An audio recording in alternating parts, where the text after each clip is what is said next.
You ask Tiger to solve. This deals with linear equations with one unknown. The final result is x equals 5. Let's solve it step by step.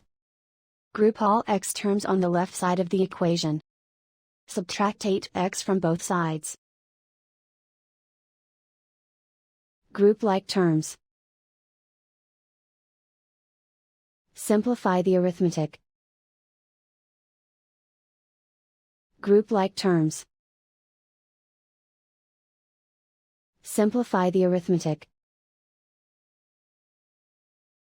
Group all constants on the right side of the equation.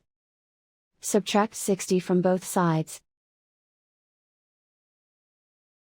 Simplify the arithmetic.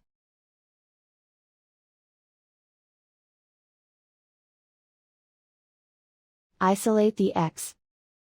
Divide both sides by -3. Cancel out the negatives.